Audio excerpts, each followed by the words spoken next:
everyone, Dr. Cipperoni here from Catalyst Health, and today I want to go over a few movements you should be avoiding if you think you have any kind of a disc bulge or a disc herniation. So what does that exactly feel like? Well, if you have a disc bulge or a disc herniation, a lot of times, a few clues that we look at to see if you actually have one of these.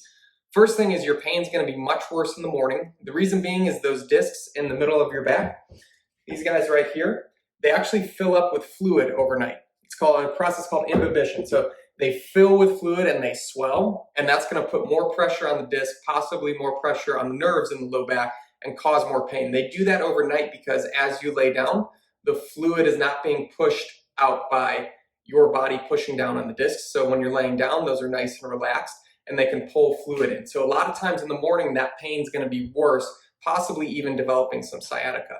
That's another clue that you might have a disc. That disc herniation or disc bulge may be so bad that it's actually pushing. So this is a disc herniation right here. It actually might be pushing onto the nerve root here, and that nerve root will refer pain down through the buttocks, down through the leg, and even into the foot. So those are a couple clues that you might have a disc herniation. Another thing, especially if it's brand new, a lot of people come in here and they complain they went to pick something like a pencil or something small off the ground and their back just caught and it grabbed, and it was that type of pain that shoots right through you.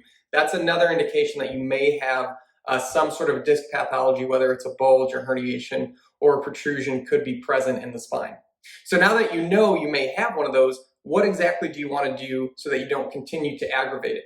The first thing you want to do is avoid any kind of rounding through the spine. So if you think like if you have to bend forward to tie your shoe, or if you have to bend forward to pick something up off the ground, that you want to avoid, especially in those early stages of that disc herniation. Why? Because as I bend forward here, this disc, as I go forward, pushes more onto that nerve root.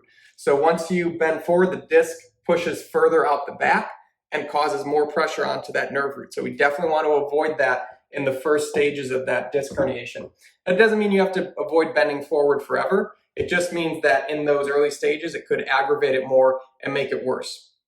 Another activity you want to avoid is any kind of twisting motion. That's another type of motion that again will irritate the disc, possibly pushing it a little further onto that nerve root and really irritate, and that'll be really painful. So you want to avoid any twisting or any rounding. So usually when we have a disc herniation or disc pathology, we have what's called flexion intolerant low back pain. That means anything I do, bending forward, sitting for a long time, holding my low back in that rounded position is going to irritate that low back and the disc itself. So we want to avoid any of those activities, those flexion-based activities, especially in those early stages. Again, it doesn't mean you have to avoid them forever. It just means while you're in that early stage, you definitely want to avoid that. So if you're looking for a recovery program, usually a disc herniation, disc bulge can heal within 3 to 6 weeks if you're diligent with your recovery program. If you're looking for a program, we've got a really good one here at Catalyst Health. If you're looking for pain relief, please give us a call. The number is down below. Again, I'm Dr. Cipperoni. Thanks for watching.